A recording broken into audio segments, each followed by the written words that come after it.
I had to talk about a story that's very, very important. And albeit indirectly, it involves Caitlin Clark, the Department of Justice, and quite possibly the President of the United States himself. Caitlin Clark has had a seismic impact on the WNBA ever since she first joined. Merchandise sales increased over 600%.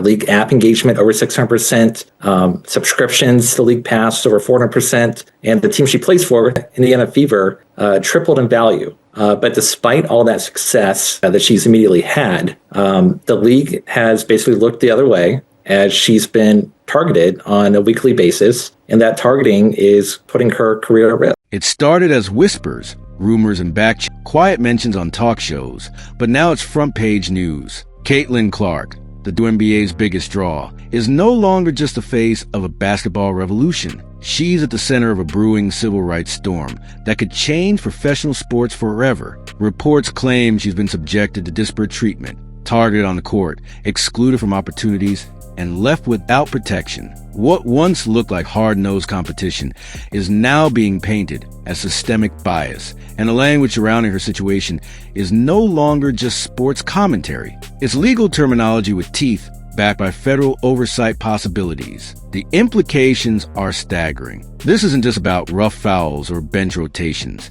This is about whether one of America's premier women's sports leagues has crossed a line into territory that federal law governs. Behind the scenes, insiders say lawyers are already combing through footage, statements, and statistics, piecing together a pattern. The narrative is building. Caitlin Clark's treatment is not isolated. It's systemic. And the idea that this could trigger a full-blown federal civil rights investigation has shifted the conversation from basketball strategy to constitutional law. Fans are split, and the tension is electric. On one side are those who see Clark's case as a dangerous politicization of sports, while on the other are those convinced this is long overdue accountability. Each high-profile incident, every time she's left battered on the court without a whistle, every time her contributions are downplayed, becomes another entry in what some are calling the evidence file. The stakes have risen beyond playoff contention. Now, the WNBA faces a question far more existential. Are they violating the very values they claim to uphold?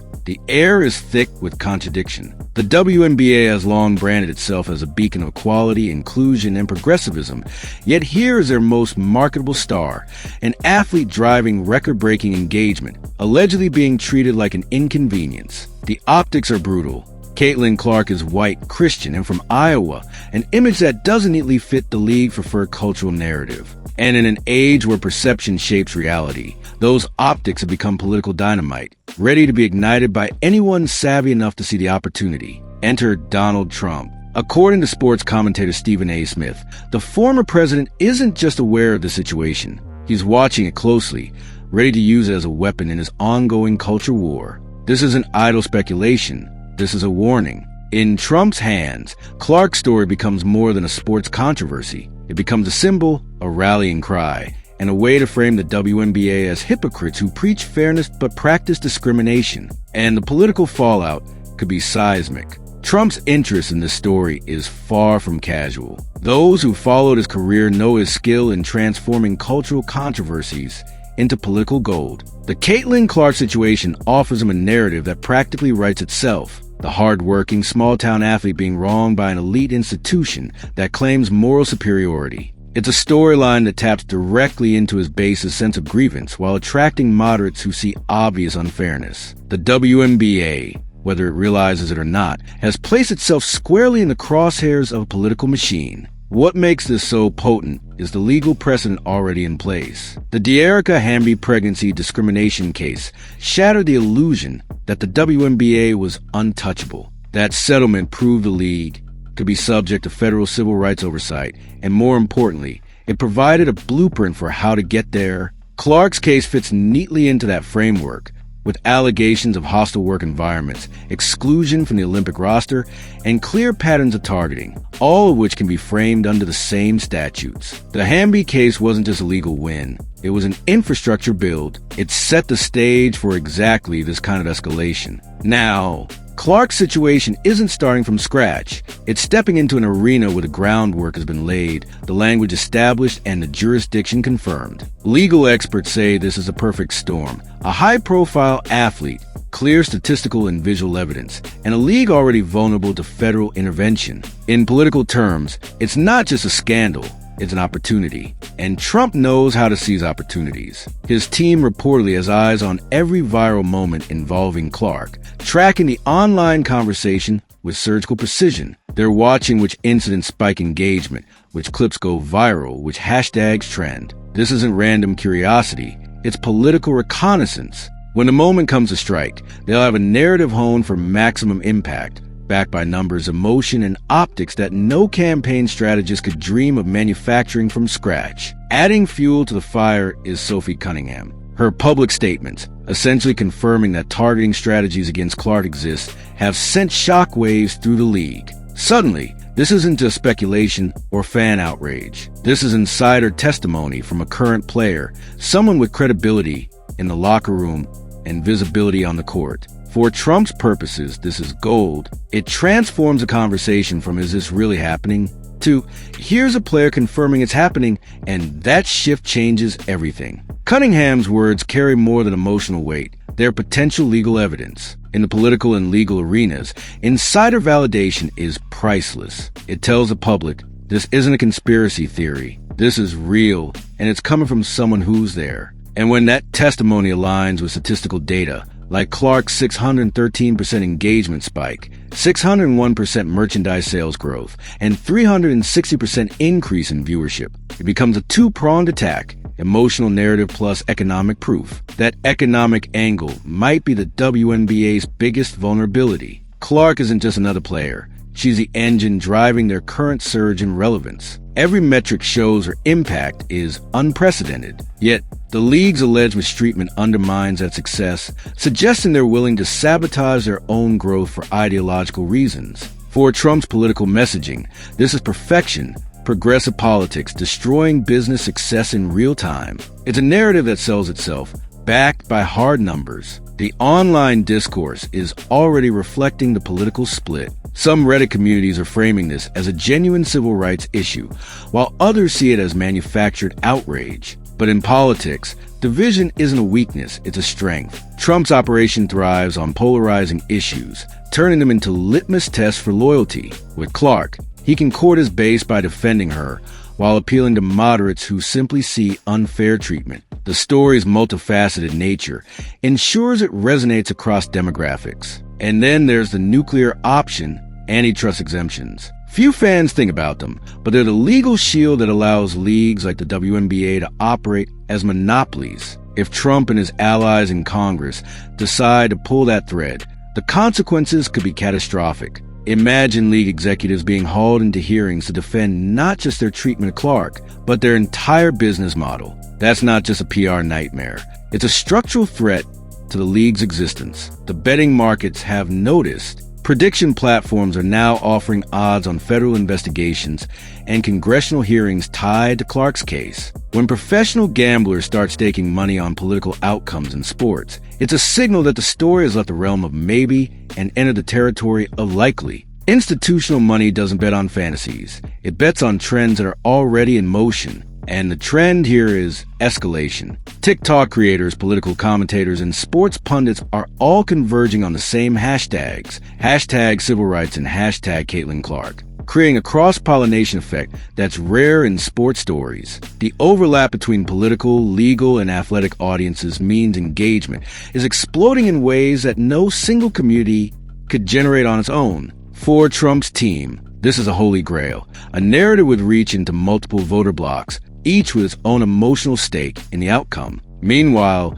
the WNBA's response has been, at best, tone-deaf. Rather than directly addressing concerns about Clark's safety and treatment, they've announced a task force on hate and harassment without naming her or her situation. To critics, this is the worst of both worlds, acknowledging there's a problem while appearing to avoid the most pressing example of it. Politically, it's an unforced error that Trump can exploit with ease. And yet, the WNBA still acts as if this is all going to fade away. As if the headlines will stop, the social media fury will die down, and fans will just move on.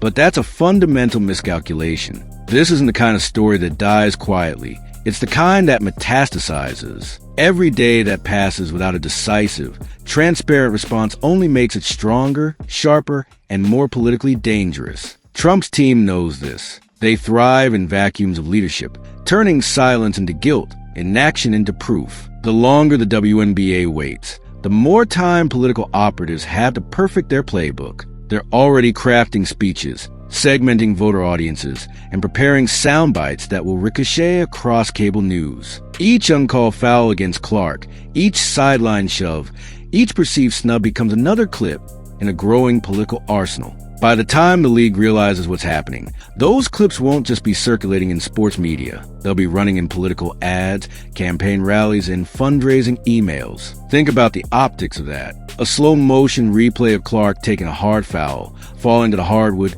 grimacing in pain. Cut to Trump at a podium, saying, "This is what they do to her, because she doesn't fit their politics." The imagery writes itself. The emotion is instant. And for millions of viewers who have never watched a WNBA game, that clip will be the only thing they know about the league. In politics, perception is reality, and that reality is being shaped right now. Meanwhile, allies in Congress are already laying the groundwork for escalation. Senator Jim Banks's letter is just the beginning. If the political winds shift, we could see full-blown hearings with WNBA executives under oath, grilled not just about Clark's treatment, but about every internal policy, every past complaint, every email chain. This isn't just a PR problem. It's a legal minefield. And the more defensive the league becomes, the more it looks like they have something to hide. And if you think those hearings would stay in the realm of sports policy, think again. Once politicians get their hands on this, the questions won't be limited to basketball. They'll touch on hiring practices, sponsorship deals, player discipline disparities, and even internal communications around political endorsements. Suddenly, every past decision is up for scrutiny, every choice reframed through the lens of bias. And in that spotlight, the WNBA's carefully cultivated image could crumble in real time. For Trump, this is about more than just attacking a league. It's about dismantling a cultural symbol. The WNBA has branded itself as a progressive crown jewel of professional sports. To tear that down using their own civil rights rhetoric will be the ultimate political jujitsu. And Clark is the perfect protagonist of that story. Talented, beloved, and most importantly, wrong in a way that can be shown, not just told. Every bruise, every snub, every statistical spike in engagement, despite the adversity, becomes part of the legend. And the Sophie Cunningham factor? That's a wild card no one in the league office seems prepared for. As long as her words live online, they serve as a constant reminder that this isn't just outsider speculation,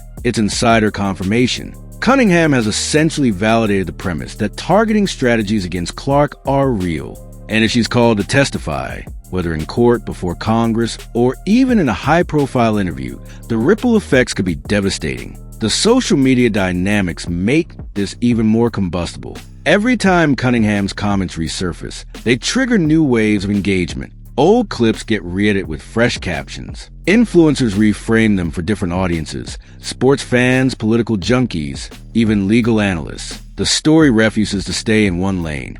And that's exactly why it's so dangerous. In today's media environment, cross-pollination is power, and this narrative has it in abundance. Let's not forget the betting markets. Their involvement isn't just a quirky subplot. It's a signal that big money believes escalation is inevitable. Professional gamblers aren't betting on whether Clark gets another hard foul. They're betting on federal investigations, congressional hearings, and even structural changes to the league's legal protections. That's institutional confidence in political disruption. And when the markets align with the media narrative, history shows the odds of major change spike dramatically. The WNBA's own numbers, ironically, could be the rope it's hanging itself with. Clark's unprecedented boost in engagement, merchandise sales, and viewership are proof of her value. Yet, the perception that the league is undermining her despite those numbers creates a case study in self-sabotage. Politically, this is gold. Trump can argue that ideological bias is not just morally wrong,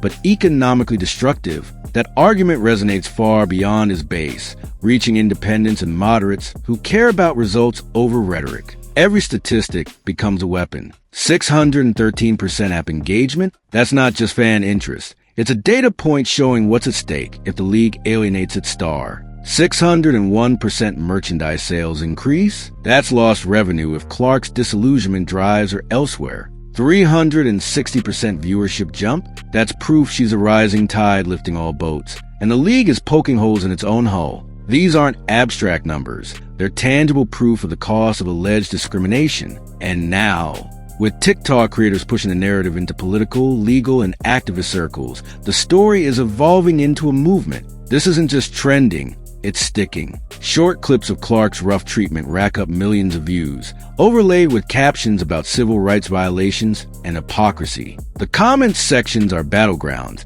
with users debating everything from foul calls to constitutional law. For political operators, that's fertile ground, a self-sustaining outrage machine that requires minimal outside intervention. Even the WNBA's attempt to counteract negativity with a hate and harassment task force backfires. Instead of calming the storm, it fuels suspicion. Critics see it as an implicit admission that harassment is happening, without addressing the most visible case of it. For Trump's messaging team, this is the perfect narrative twist. The league acknowledges a problem exists, but refuses to protect the one player everyone sees as its primary victim. And here's the part the league doesn't seem to grasp. Once this enters a political arena, they lose control.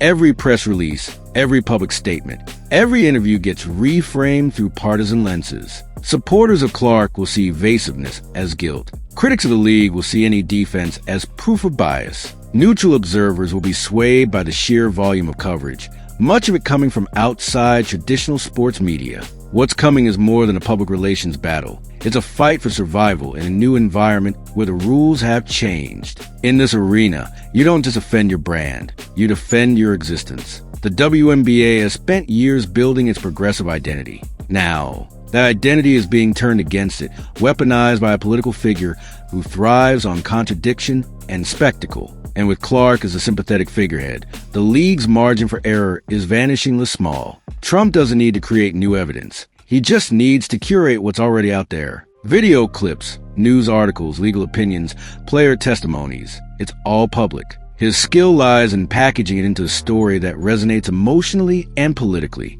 And in this case, the packaging is already half done by a media environment hungry for conflict and a fan base outraged by perceived injustice. The WNBA's only hope might be to get ahead of the narrative, but that window is closing. Every day they wait is another day for the opposition to build momentum, another day for political operators to refine their angles, another day for viral clips to circulate without challenge. Once the narrative calcifies, no amount of damage control will fully undo it. And if history is any guide, Trump will wait until the story peaks in visibility before making his move. And when that move comes, it won't just be about Caitlin Clark. She'll be the centerpiece. But the attack will aim at the entire infrastructure of progressive sports. Sponsorships, media deals, public funding. Nothing will be off limits. The goal won't be to win a single battle. It will be to reshape the terrain entirely, leaving the WNBA weakened, its allies wary, and its enemies emboldened. And the most devastating part?